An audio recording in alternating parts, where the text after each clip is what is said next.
Good afternoon. My name is Jonathan Kaplan, and I am the director of the Schusterman Center for Jewish Studies here at the University of Texas. It is with great pleasure that I welcome you to the second of this year's lectures in the Kasman Family Lecture Series in Eastern European Jewish Life and Culture. The Kasman Lecture Series is designed to support critical scholarship at UT Austin on Eastern European Jewish life and culture. This year, the Kasman Lecture Committee, which consists of myself, Dr. Tatiana Lichtenstein, Dr. Mary Neuberger, and Dr. Steven Siegel, have decided to focus the lecture series on the Jews of Ukraine. Before I welcome Dr. Siegel to introduce today's speaker, I would like to thank Karen Marco, our administrative associate at the Schusterman Center, for her assistance in organizing this lecture, as well as the event's co-sponsors, the Department of Slavic and Eurasian Studies, the Center for Russian, East European, and Eurasian Studies, the Center for European Studies, and the Department of History. I would now like to welcome my colleague, Dr. Steven Siegel, a professor of Slavic and Eurasian Studies, to introduce our speaker. Thank you.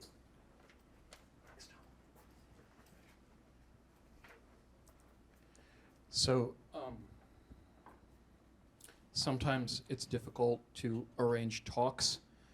In this case, we bring a scholar that I've admired for many years, and people in this room, I think, are familiar with some of us from Kherson. Kherson, I think, deserves its own history. Asked Dr. Kaparulin a lot of questions about it. I lectured at Kherson in March, under siege, under occupation, really 1 year ago. I want to introduce him because I think this is a special moment in Ukrainian Jewish history during the course of Russia's war escalated against Ukraine, a war that's been going on for 9 years. Dr. Yurii Kaparulin has a PhD in history and an MA in law. He is currently a visiting fellow at the Weiser Center for Europe and Eurasia at the University of Michigan. He is the director of the Raphael Lemkin Center for Genocide Studies, associate professor in the Department of National International Law and Law Enforcement of Kherson State University, which is now, in many ways, trying to function in Ivano-Frankivsk. He studies the history and law of Eastern Europe. In particular, he's interested in Holocaust and genocide studies, human rights, and crimes against humanity. His current focus on Holodomor and on political repression in the Soviet Union has been published. The results of his research are in journals such as Politics, the Ideology and Politics Journal, Colloquia Humanistica, City History, and, of course, BBC News Ukraine. In 2018-19, he was on a research fellowship at the Mandel Center for Advanced Holocaust Studies at USHMM, at the Holocaust Memorial Museum in DC, and later at Yahad in Unum in Paris, working there. And then, he never stops working, Yurii does. He was at the center, the New Europe College in Bucharest, and the Center for Holocaust Studies in Munich. Dr. Kaparulin is currently working on a monograph that's entitled Between Soviet Modernization and the Holocaust, Jewish Agricultural Settlements in Southern Ukraine, 1924 to 1948.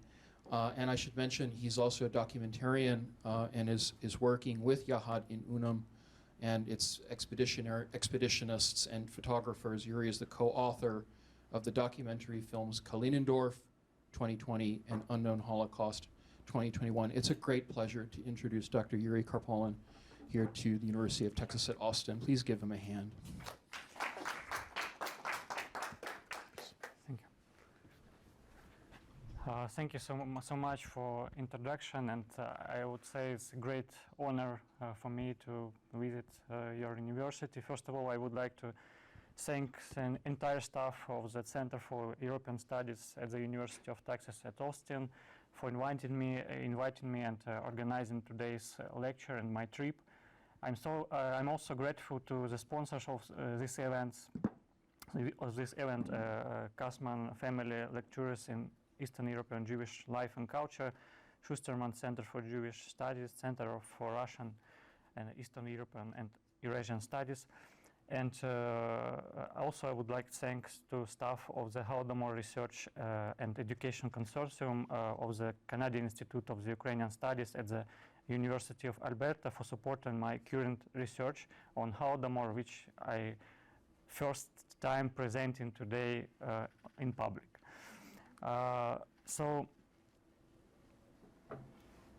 Let me start for some brief review of my current research. So Jewish experience during the Holodomor is one of the central issues of my broader research project called Between Soviet Modernization and the Holocaust, Jewish Agrarian Settlements in Southern Ukraine, 1924-1948. And I am working on monograph which should give us an idea of the peculiarities of Jewish life in Ukraine in interwar period during World War II and the first post-war years.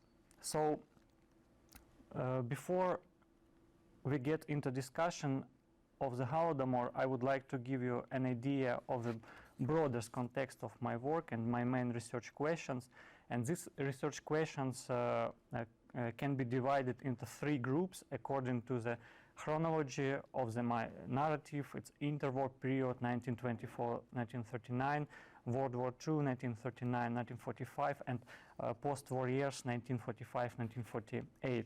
What I'm trying to show how different waves of violence during Soviet era affected on some local Jewish community. And in this case, we could understand that not only Holocaust, which of course was a biggest tragedy in Jewish life, but also Soviet policy affected by many acts of violence on this local community.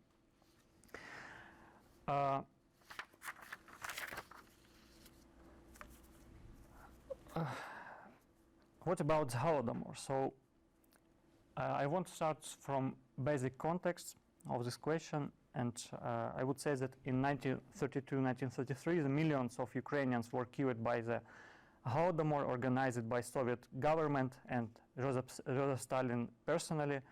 The Holodomor literally mean death by starvation, and the main victims of this crime were Ukrainian peasants.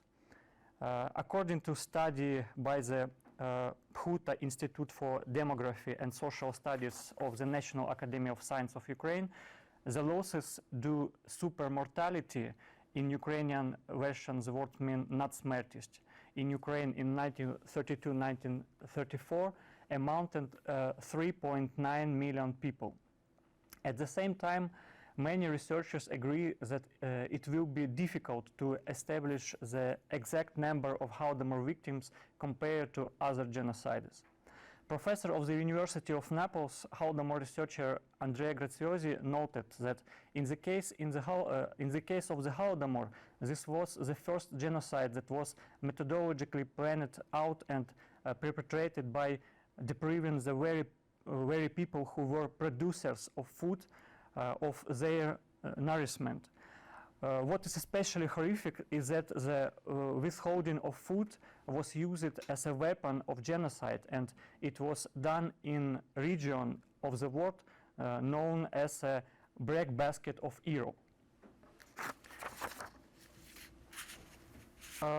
But today I would raise one of the central question in Holocaust studies. It's did ethnicity matter? And I would start from this question and stop more detail on this question. So we have ethnic aspect of Holodomor, ethnic aspect of Holodomor, and in June 2020, Kyiv hosted an international conference titled National Minorities in the Holodomor Era, Losses, Trauma and Memory. And it was a landmark event that summarized the results of research on the topic of ethnic aspects of Holodomor and raised new relevant questions.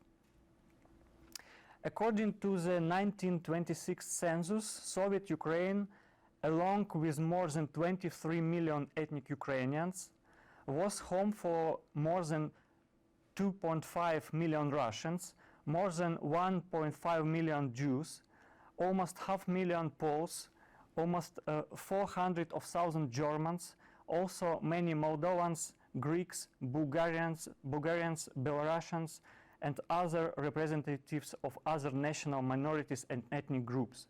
A significant number of them lived in rural area. And on this map, you can see the established national districts within the territory of Ukraine, and among them there were 5 Jewish national districts, like Kalinindorf, created in 1927, Novozlatopol, created in 1929, Stalindorf and Freidorf, created in Crimea in 1930, and also Larindorf, created in Crimea in 1935. Sorry, Stalindorf, created on the territory of Dnipropetrovsk Oblast. And my work, I focus on the Kalinindorf Jewish National District. On the map, you can see it. This is territory of Kalinindorf Jewish National District. And now I show you more close this map. Why this district in my focus? Because its chronology allow us to follow the changes in Soviet policy that began in the second half of the 1920s and their impact on the local Jewish and non-Jewish rural population. For your better understanding, so this is a map created by Agrarian Specialist organization which support Jewish settlers, and it's also territory of modern Kherson region, Kherson Oblast. And on this map you can see how many lands were provided for Jewish settlements in middle 1920s. And for your better understanding of the scale, I want to point that that the territory of the Kherson region shown on this map is larger than the state of Israel. In my research, I raise a number of questions. So how did living condition differ in Jewish settlement and neighboring Ukrainian villages during collectivization and the Holodomor? Were Jews subjected to Soviet repressive policy in the same way as the Ukrainians? What were the relationship between the Jews and Ukrainians in extreme situation? How did the Jewish residents remember the Holodomor, and how it is remembered and understood in contemporary Ukraine and abroad? A couple of words about sources. So the Holodomor is researched using a wide range of sources, including documents of the Soviet government at various levels, statistic, literary and artistic works, periodicals, diaries and other materials, and of course sources of oral history. I would like to draw attention to the fact that in my research I use a source that is still not a typical source for Holodomor research, especially this is Jewish testimonies, in particular from the collection of the Shoah Archive. I would start from collectivization because it's impossible to speak about the Holodomor, and collectivization, it was a very, very important process before what's happened in 1932-33. So in 1928, Soviet Ukraine began the process of the continuous collectivization of agriculture, which became a part of Soviet repressive policy on the eves of the Holodomor. Collectivization gave the state control over all agriculture sources in Ukraine and allowed it to organize the export of agriculture products abroad. Much of profits were to be used to finance the industrialization of the Soviet Union. The majority of the residents who were independent farmers resisted collectivization, and they had to hand over their land, livestock and tools to the state and go work on collective farms. Tens of thousands of people were arrested and repressed for resisting collectivization. During the implementation of collectivization, the Soviet authorities used social differentiation of peasants. They were divided into several groups like poor peasants, middle class, and kulaks, or in Ukrainian versions, kurkuls, so most rich peasants. And the authorities counted on support of the most poor people because most of them had nothing to lose. The population of the Jewish settlements was also diverse, and in 1924 the process of resettlement of Jews to south of Ukraine began, where special lands funds were allocated in South Ukraine, and these lands often bordered also old Jewish settlements that had been founded in 19th century. Accordingly, new settlements could meet old residents who already had their own developed farms and experience in rural labor. Newcomers received land plots, materials for construction, new houses, agronomic and legal support provided by specialists from AgriJoint, organization created by agreement between Soviet Union and American joint organization based in New York. Settlers arrived on new lands as whole families or in small groups of workers who started working together with the prospect of bringing their relatives later. Thus, working collectives on common farm, also called artels, was familiar for Jewish settlers even before collectivization began in the end of 1920s. However, many people who had settled in this territory since 1924 had managed to develop their land, and the prospect of giving everything to the state was not popular and sometimes caused open resistance and protests. In case where the authorities were unable to pursue Jewish peasants through their representatives on ground, they used the pressure and repressions. As Fania Zak recalled, there were arrests in settlements. One night a black car came and took away an agronomist and a technician, the best workers. We did not believe that they were enemies of people. Kogan, a Jew, was a good man. He was not an enemy of people. God save us. We were not told why they were taken away. Their families were very worried and cried, and we cried with them. People were living well, beautifully, trying to work, and here we are. They took 5-6 people from settlement, and how many from the district? The collective farm was Jewish, and then the village nearby were decolonized. It was around 1929-1930. A very neat, a beautiful woman came and asked if we need any help with laundry or something else. We always did everything ourselves, but we looked at this woman and felt very sorry for her. We took her to our kitchen. Then it turned out that she had 4 kids, 4 children, and had left them behind. The villagers say that if someone took them in, they would be decolonized too. So they hid in a pit where they were building houses. It was already in the fall. It was cold. So she came to us. She came to us on her own and asked for help. Her name was Ustina, a beautiful woman in a white headscarf. These memories are extremely important because they demonstrate instances in which the Jewish population was subjected to repression, but also provided assistance to Ukrainians from neighboring villages who suffered from Soviet persecution. Moreover, Fania Zak later told how she married a Ukrainian man, Boris Zabarko, with whom she gave birth to their son, Boris Zabarko. And this was also in time of cultural changes of local Jewish society, when intermarriage between Jews and non-Jews became possible.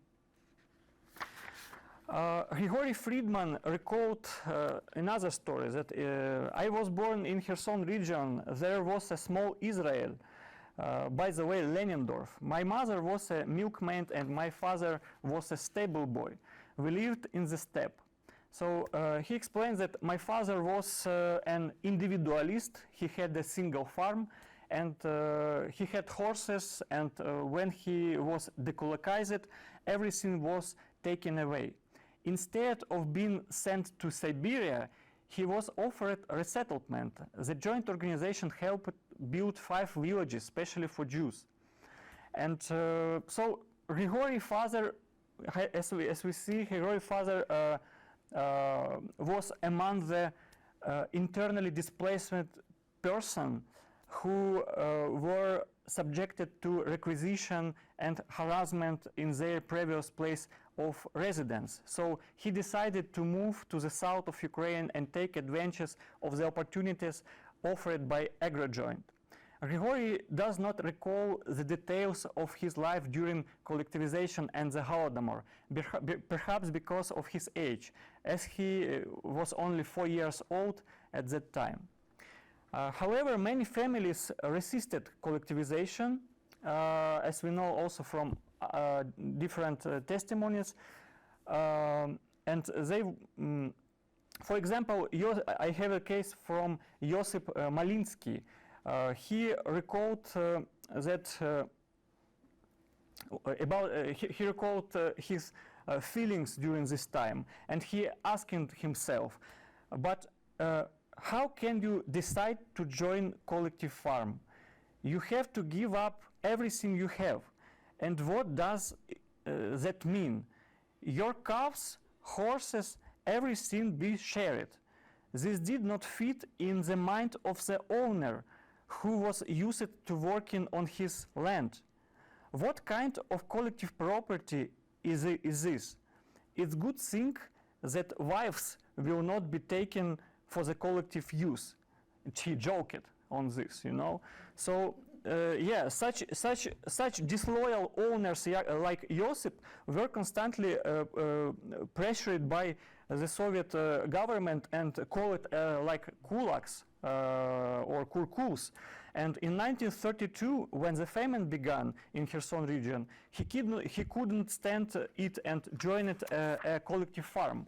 But however, it's turned out that this did not save him from the starvation, and then he decided to leave this settlement and move to Kherson, searching the better life. In the spring of the 1929, Communist Party officials visited Jewish farms in Kherson and Mariupol districts, and under the threat of significant increase in taxation, forced the individualist farmers to join collective farms. Thus, in the Kalinindorf district alone, 47 collective farms were organized in 1929. And until October 1st, 1930, it was 75% farms in districts were organized into collective farms. And by the January of 1932, 97% of farmers were collectivized. So now we can talk about the Holodomor times, what happened from 1932. Ukraine, with its history of resistance of the Soviet rule, was a threat to the Soviet regime, fearing that opposition to Soviet policy in Ukraine could intensify and possibly lead to Ukrainians' succession from Soviet Union. Stalin set unrealistically high grain procurement quotas, and those quotas were accompanied by other draconian measures intended to wipe out a significant part of Ukrainians.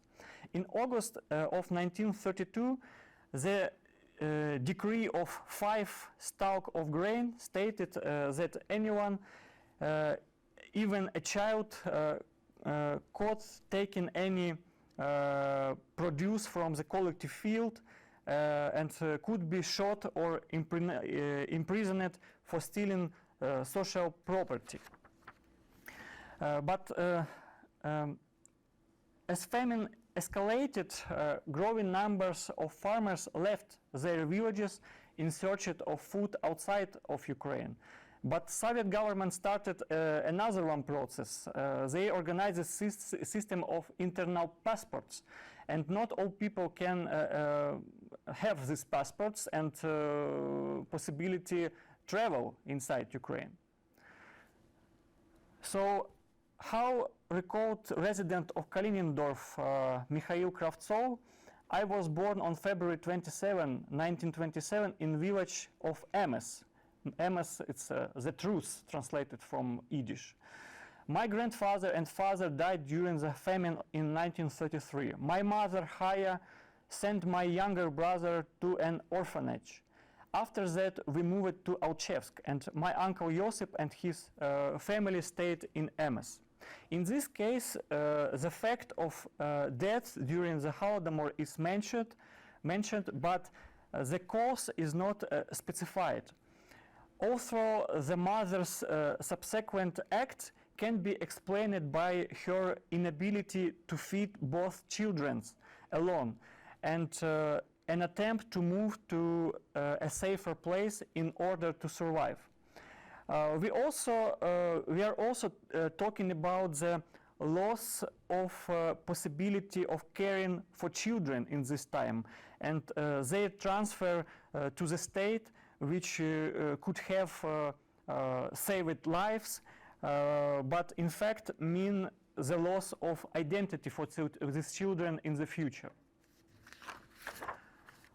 The situation for Jewish farmers was significantly worsened by the reduction and sometimes suspension of support for agrarian. In particular, the events of the Great Depression in the United States affected the organization work and its support for Jewish farms. Later, the brief report of the activists of the Ukrainian Office of Agrarian for the period from January 1st, 1934 until January 1st, 1935 noted that due to a poor harvest of the 1932, the collective farms were in an unusual, difficult situation. There was a famine. Our activities began with the fact that we immediately had to organize food aid in hurry.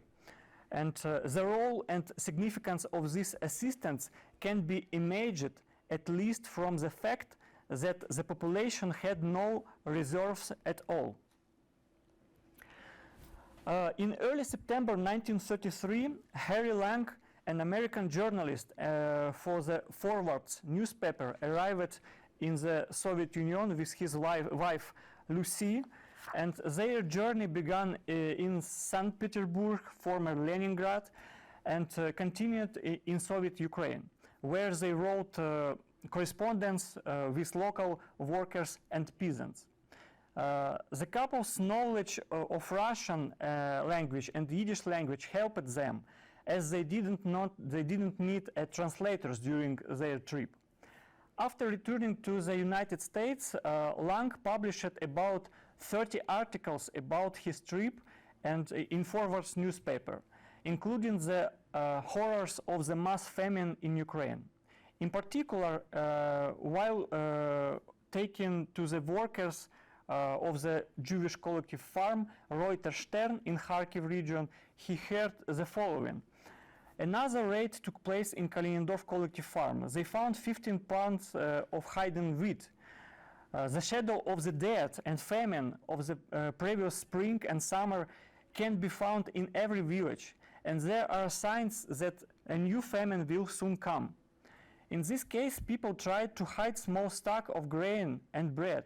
However, if hidden wheat was found, there are probably more places in the collective farm. There were searchers, he means NKVD units, who searched this hidden wheat.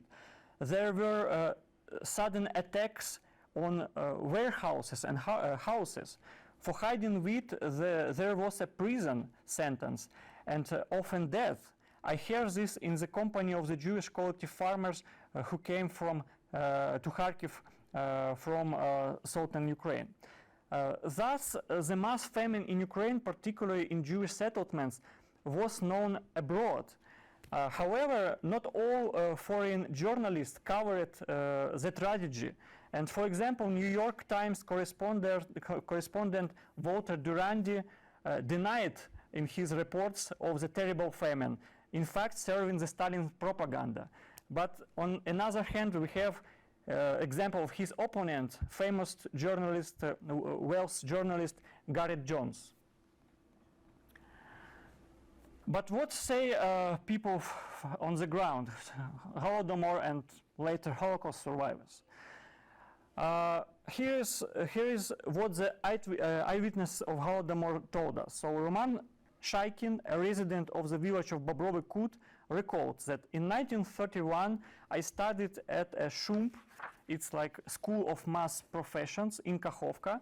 In 1932 I lived in Sterndorf and was going to visit my sister in Odessa. I did not experience the famine of 1932-33, which is probably why my grandfather and uncle did not let me go to Odessa. They probably knew, but I didn't understand. I was living with my grandfather at the same time. He had some supplies, he kept pigs and 2 calves, and around the village people were dying of hunger. I remember swollen people coming to Jewish plots or settlements. We gave them what we could, and most of them were dying, and children were dying. Whoever had bread at the time was taken away. Some people had bread, for sure, but NKVD units went around with probes and looked for pits with bread. So Roman's story describes the events of the 1920s and early 30s in some details. At the time of the Holodomor, he was already an almost adult young man. As he said himself, he didn't feel hunger, but he widely described the picture of the starving village. He managed to survive the famine together with his grandfather at the Skadovsk Jewish villages. It is interesting that the previous mentioned testimony of Grigory Friedman described life in Skadovsk Founds too, and contains almost no details about the Holodomor. It can be assumed that the situation in these several settlements was somewhat better than life in Kalinindorf district, some northern on the map. This story also complemented by the testimony of Rahil Vorobyova, who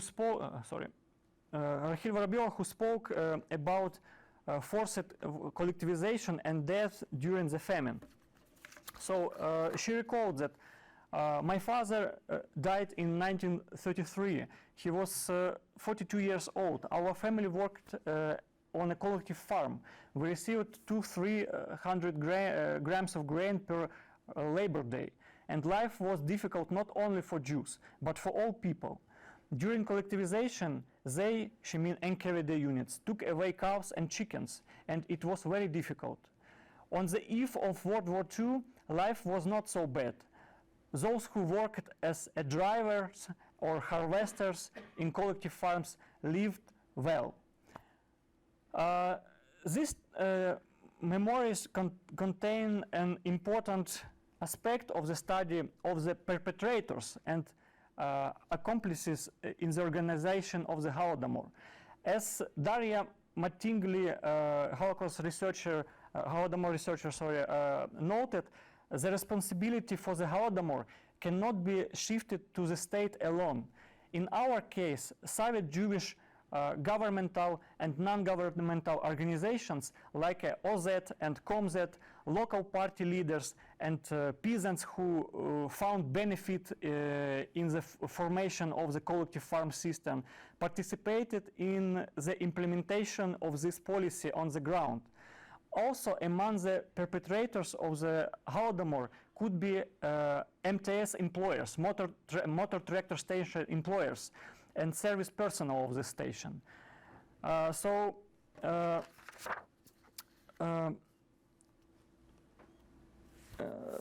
we have also testimonies from non-Jewish victims of Holodomor who explain this situation more detailedly. So Ukrainian woman named Tatiana, who lived in the Kalinidorf Jewish district, recalled that I was born in the village of Lvivsky Otruby. My father was a collective farmer and harvester and a tractor driver. In 1933 and 1946, there was a famine. Many people died. My father was a combine operator and received 20 puts of grain in the spring. People stood in the line to us with jars to survive. We were the last ones in the village, and the dead were taken away on carts through us, who knows where.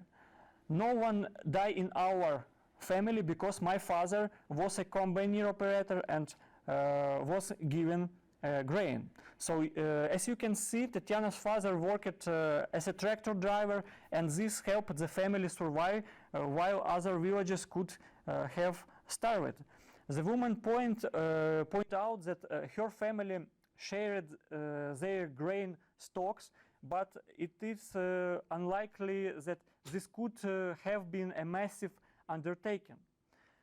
So even we are not talking about direct participation in organization, food confiscation or repressions against peasants during the Holodomor, we still have to take in account that we are talking about people who were loyal to authorities and worked for them, or those who actively or passively resisted them and were under the threat of violence.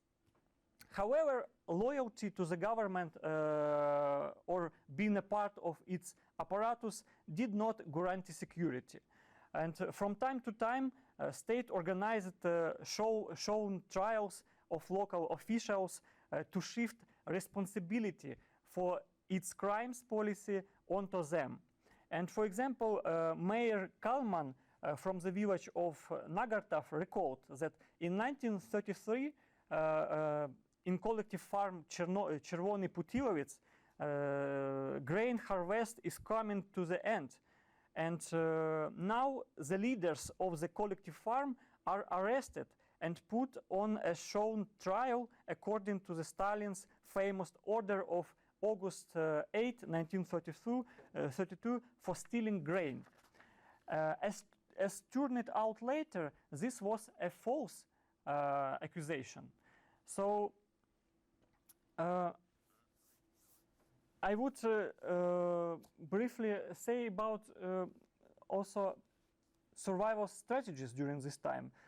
People's survival strategies during the Holodomor could vary depending on a number of factors, like family size, material wealth, political views, region of residence, physical conditions, age, and others. The biggest opponents of collective farm system tried to leave the villages, but many people still stayed, and their main task was to find alternative sources of food to the traditional ones.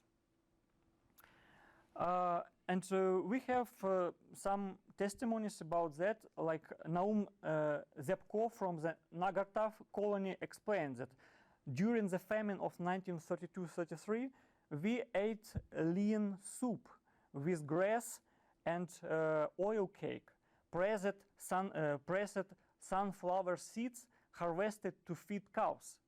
After the famine of 1932-33, life in colony began to improve. The collective farms became stronger. Decolonization and collectivization leveled the social composition of the colonists. There were no more people who used hired labor.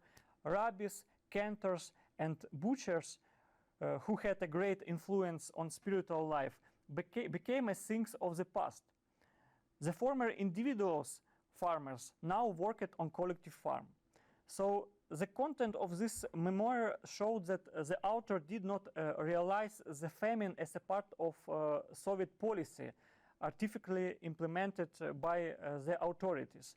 And he did not directly criticize the subsequent collective farm system of the repressed village. But I can explain this fact that many people just afraid to criticize government even after collapse of Soviet Union. So another one testimony from another one Nagartov inhabitant, Abram Ruskal. He recalled that in 1933 I left school because we were starving. To support myself, I went to work for Kogan at the butter factory. I helped him, did what he said. And from there I would take oil cake, makucha in Ukrainian, and bring it home. And my mother baked flatbread and cooked soup. We didn't feel much hunger because there was enough oil cake. There people were dying and were taken away on carts. Dead, swollen people. It was terrible to see. I mean, for me, it's just very, very difficult to imagine how people could survive only eat this type of food, like makucha. What you can see on this picture. So, but it was alternative to how to survive. So Jewish memories of the Holodomor demonstrate different experience, and none of them can be considered universal. For example, Semen Noskov, who lived with his parents in the settlement number 6 of the Kalinindor district, said that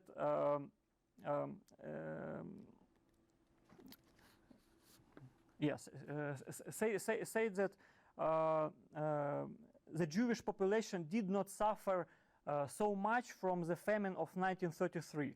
It was not as hard in the village as in the city. Everyone had their own garden, potatoes were planted, and the population harvested everything for themselves. There was no starvation in our village. Everyone had a cow, a pig, everyone could cook for themselves.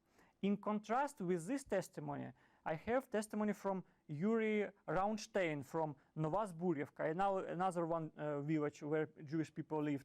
And he recalled that in 1933, many people were starving and many died of hunger. The collective farm gave us some food, so people went to the collective farm. Bread was taken away from those who did not want to go to the collective farm. And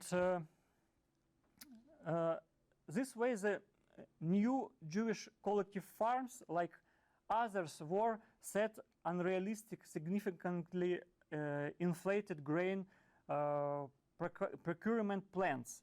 And according to the Odessa Regional Committee of the Communist Party of Ukraine, in March 1933, the Kalinindor Jewish National District was among the 10 districts in Ukraine with the highest mortality rate from the malnutrition. In the village of Sterndorf, for example, alone, according to the official data, 30 people were died. Another one question, what I want to stop briefly, it's how the more understanding in the world and how it's commemorated and recognition. So recognition of the Holodomor as a genocide is happening gradually both in Ukraine and abroad. In Ukraine we have special bill which recognizes the Holodomor as a genocide against Ukrainian nation. And abroad we have several years initiative to support Ukraine in this and recognition of the Holodomor as a genocide is happening over the past 30 years, and 27 states until today have recognized the Holodomor as genocide. 6 states adopted a relevant resolution in 2022 during Russian full-scale invasion of Ukraine. This Moldova, Romania, Germany, Ireland, and Brazil. And in 2023, Belgium, Bulgaria, and France have already announced such a decision. So in compare, Russian Federation has not only failed to recognize the Holodomor as genocide, but has actually denied it all the years of the collapse of Soviet Union. And accordingly, countries in the Russian Federation zone of influence are also in no hurry to support Ukraine. I want to stop about position of Israel because we speak about Jewish experience in Holodomor and how Holodomor understanding in Ukraine and Israel. So Israel official position on this issue is also unclear until today. On the one hand, the Knesset's agenda in recent years has repeatedly included the issue of recognizing the Holodomor as genocide. And on November 25, 2022, Israel President Yitzhak Herzog, who had visited Kyiv in previous year, sent a letter to Ukrainian President Volodymyr Zelensky on the occasion of commemorating the Holodomor victims and in the context with the treating humanitarian situation in Ukraine during the Russian invasion on the eve of the last winter. So in particular, he noted the potential danger of food shortage for Ukraine and the world. But however, as the newspaper The Time of Israel noted, Herzog says it's important to mark Holodomor, but stops short of calling it genocide. And thus, it's clear that the Israeli leadership soon plans not to include the official adoption of the relevant resolution. But the good news that not in academic level we have more free discussion about this. So political decisions is very important, but we freely can speak about this topic in academia. In academia, and this work, I believe, it's more successful until today because researchers from Ukraine, Israel, US, Canada, and other countries are increasingly studying the tragic experience of the past and are making attempts to create the common critical narrative. And I hope we will be successful in this in the future too. So, concluding, I would say that the Jewish agricultural settlement of Kherson region underwent rapid changes that began in the process of agricultural collectivization. The official authorities wanted to see them as ideal models of the establishment of a new rural way of life and hoped for the loyalty of local residents. However, not all residents of Jewish settlements supported the idea of collective farms, and many of them were repressed for that. All these circumstances caused an outflow of the Jewish population during the collectivization and Holodomor times. The authorities tried to counteract this, but people simply fled with the most necessary things. When the famine began, the residents of the Jewish settlements were in some better position than their neighbors because of some support from agrarian. But this didn't mean, however, that the tragedy of Holodomor did not affect Jewish collective farms. Evidence of death from the starvation was recorded both in official documents and in the memories of contemporaries. And the situation could vary dramatically from village to village, from house to house. Those settlements that kept some food stock witnessed the hungry pilgrimage of their neighbors in search of food and hope for salvation. Famine and death were recorded both on the territory of Kalinindorf Jewish National District and other Jewish villages around. Thus, I can note that the policy of collectivization and the criminal action of the Soviet government that led to the tragedy of the Holodomor in the Ukrainian countryside also affected representatives of ethnic minorities, including Jews. The Jewish population was also severely affected by famine, which led to death. At the same time, there are cases where when Jews who managed to preserve food supplies helped Ukrainian neighbors. Jewish testimony remain until today a promised source for Holodomor researchers, and in the stories that I have read, people didn't recognize the Holodomor as a genocide and didn't not recognize themselves and their relatives as victims who belonged to a particular group. This can be explained in particular by the fact that the Holocaust was the main tragic experience for these people. And nevertheless, I think we can consider Jewish victims also as victims of the Holodomor, as a part of Ukrainian polyethnic nation. But this topic requires future research, and I presented to you today only my ongoing project. So I hope I will present some paper very soon, and thank you for your attention. I would be happy to have your comments and questions. Thank you. Thank you so much for a wonderful lecture about a topic which I learned quite a bit myself. We have a few minutes for questions. I just invite you to use the microphone so it can go on the recording as well. Thank you. Anyone have a question? I'll start and just keep it really brief, Yurii. I love how you're combining Holodomor with Holocaust history. I think this is really important. I wonder if you could say a word about your framework within Ukrainian Jewish studies and Holocaust historiography. Is it a blood lens framework? I guess that's kind of like my initial provocative question. And if it's not, what is it?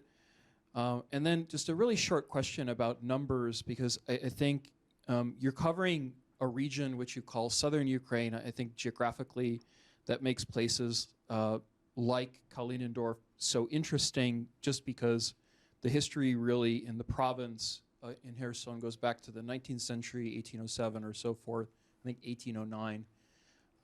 But the numbers were just so significant. I'm thinking about how you raise the issue of authority among rabbis, cantors, butchers, because, you know, ultimately, I think there were something like 10 councils or 11 councils in 1927. And I don't remember the numbers in the beginning, but when the liquidation finally happened in Kalinindorf in August and September of 1941, there were some Ukrainian Jews who managed to escape, but not all. And that was just so significant. So I guess, you know, the second question is really about their fates, because you've got it in that Naum Zyabko testimony, which I think is very rich. Could you say a few things about that sort of like last moment of liquidation in August and September?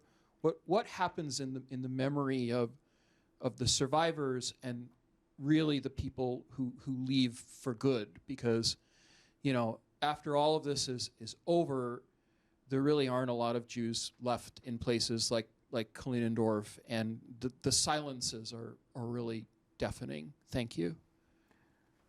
Yes, thank you so much. It's great questions. Yeah, when we're talking about some violence experience before World War II, I believe many people remember in the work of Timothy Snyder works, and in my case, as I say, I trying to show poly-level violence, what affected on Jewish population during 1920s, 30s, 40s. In Holocaust frame, what is mean? It's meaning that it's important to understand, for example, what were relationships between Ukrainians, for example, and Jewish population before the war. And this leads us for understanding, for example, motivation of collaboration of Ukrainians during Nazis occupation, because from my research I see that it was not a total collaboration on local level, but it was several cases when I see that groups of local men, Ukrainians, went to serve to auxiliary police to Germans, and they managed and organized mass violence against Jews and the mass murder of Jews. But is this mean, for example, that these people were anti-Semitic? And in my cases, I can say that yes. More of them led by material gaining, material gain. So, and I would say that this research also show very important regional aspects of Holocaust, and these interrelationships between before World War II, because it's no so high anti-Semitism in southern part of Ukraine or eastern Ukraine like in western Ukraine, because this part of Ukraine were under first Russian Empire, and then under Soviet government, and many of the Jewish people were assimilated by Soviet government during interwar period. And many non-Jewish people, they didn't really, for them it was not real matter who they were. Jews, Volksdeutsche, or yeah. And as I show you, sometimes cases of intermarriage have happened, so this is how I could explain this Holocaust studies frame somehow.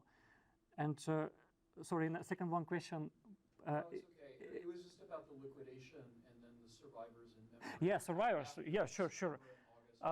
So of course, not all Jewish population were murdered during Nazi occupation. Some people managed to evacuate to eastern part of Russia in 1941, and in 1944, after liberation of these territories, they wanted to return back. And when they returned, they found that Soviet government didn't plan to support them more. So all Jewish and other ethnic minorities settlements, these regions, they were liquidated. So they lost their ethnic status. Yeah. And Soviet government invited more non-Jewish people to resettle on this land after 1944. And this how these people who returned back after 1944, this how they felt after war anti-Semitism in several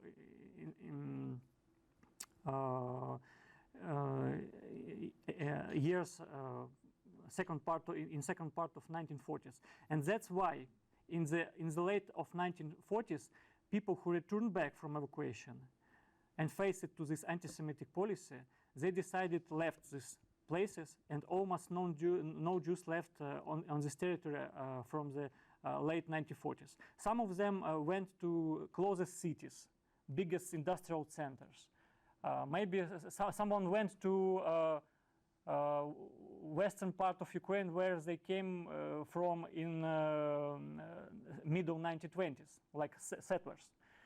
But many of them also went to Birobidzhan, to very east Soviet Russia, because you know there I see that they had some nostalgia about this pre-war times, and they felt that they had something own before the war, this Jewish national district, and now it's broken down. But Soviet government gave them opportunity to resettlement to Birobidzhan, even after the Second World War. It's really not best places to live in until today. And actually, until today, this Birobidzhan autonomy, it's called like Jewish autonomy, but the Jewish population in this autonomy less than 1% of population. Yeah. Thank you. So I just thought the testimony, your user testimony was really, really interesting. And I have a question about, so you're using testimonies from the 1990s. Are there Ukrainian non-Jews interviewed in 1990s that are some of those testimonies ones that can help you throw light on relations between Jews and non-Jews in these villages and settlements? The way you're using the Jewish testimonies, does that make sense? Like, are there basically parallel non-Jewish testimonies that could help you as sources to figure out this relationship? I remember you had one in there of a non-Jewish woman, right, Tatiana? The other thing I was really just struck by was when you talked about, you know, the sort of the functionaries in the settlements and so on.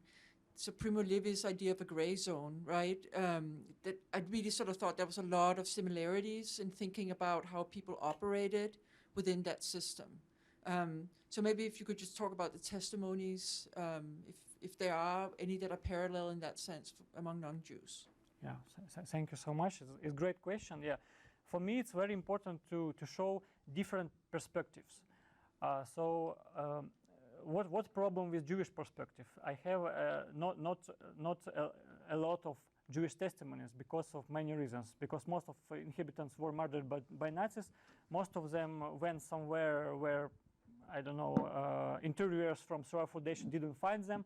But I found several testimonies which were very important for me. And I also using the Ukrainian testimonies, which I found in Yahad Nunum collection. It's interesting that this collection is also a collection which should show us non-Jewish perspective on Holocaust.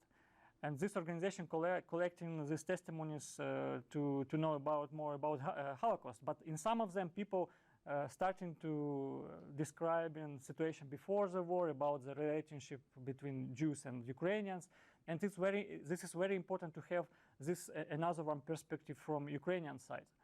And of course, I also using some German perspective if we're talking about Volksdeutsche.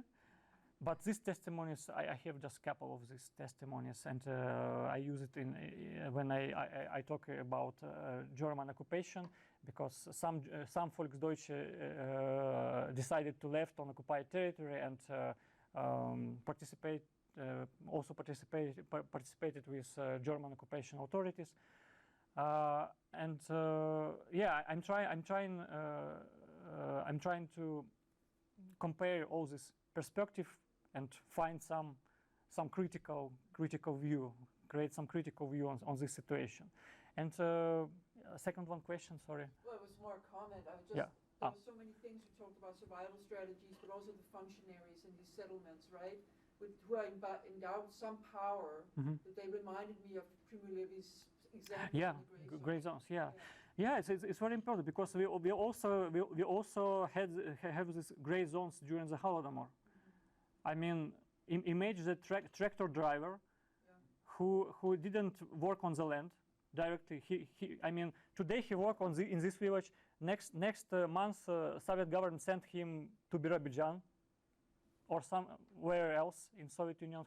So this man directly not collaborate like a persecutor or something like this from Soviet government, but in real he supports this new system, and in some cases these people could help their neighbors to survive because they had the grain or wheat. In some cases they could just ignore situation and stay loyal to authorities, because helping people who were opposite of Soviet government, it could be also dangerous, you know. Thanks, Yurii. I've got a couple of questions related to word usage. So you talk about ethnicity, right? And we're using Jewishness as ethnicity, but in the Soviet Union, we talked about Mary later, right? It's nationality is the way Yeah. it's seen, right? Yeah. And so she's upset that, you know, they go to the Soviet Union, they're in the Jewish Zion, the Soviet Zion, right? But Jewishness is a nationality, so it's not an ethnicity the way it's seen, and it's that distinction that she can never get away from. So I'd be interested in that. And you also mentioned this idea of Yiddish. So we know that Horbensprach, right? Yiddish changes as a result. There's words that are incorporated that describe the language of destruction in the Holocaust, right? Is there a similar process that happens with Yiddish during the Holodomor? Does the language itself change? Do words get implemented that help you to describe some of this, you know, uniquely, I guess, aspect, the way that Jewish communities experience it? Thank you. Thank you, Edward. It's great questions. I will start from second one. Yes, Yiddish was changed like an Ukrainian language, same way. I mean, in Ukrainian language was changed in the way that it was created like Soviet Ukrainian language, more close to Russian language. And in the Yiddish case, it also we can see. I'm not specialist in Yiddish, of course, but reading the texts and from feedbacks of my colleagues who study Soviet Yiddish culture and Yiddish language, they say about some specific Yiddish language, Soviet Yiddish language, which pretty different from Yiddish in other countries.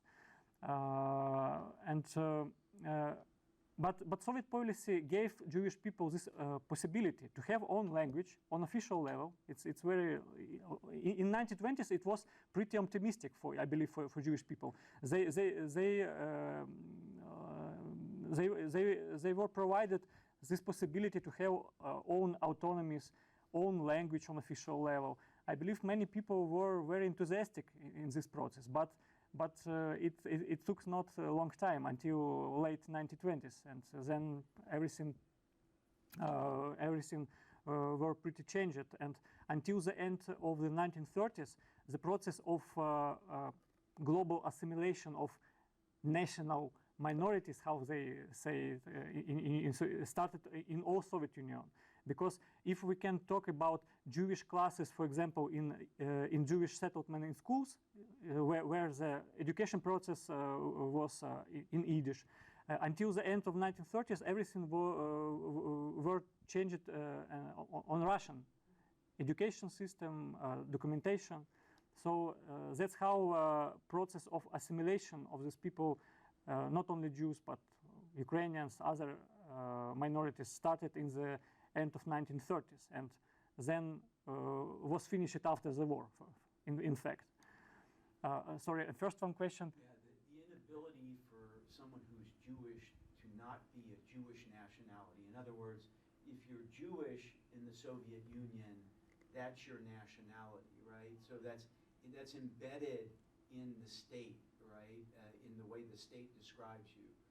And so I'm just interested as to how that influences, because we look at the towns of death in Western Ukraine, Poland, after the start of World War II, we see this pogromic violence, right? We see it. So I'm just trying to understand how using the term ethnic versus nationality, can they be disentangled here, or do they need to be disentangled when we talk about these areas? Because maybe the answer that for Soviets, ethnicity was not so important like nationality, you know. Soviets tried to unite all ethnic groups in one nation. It actually was a plan of Stalin to create a Soviet nation united by many ethnical groups. But on the start, they tried this experiment, especially in Ukraine, where they provide to ethnical groups what they called nationalities, like freedom, or their national freedom. And in this case, we also have some tricky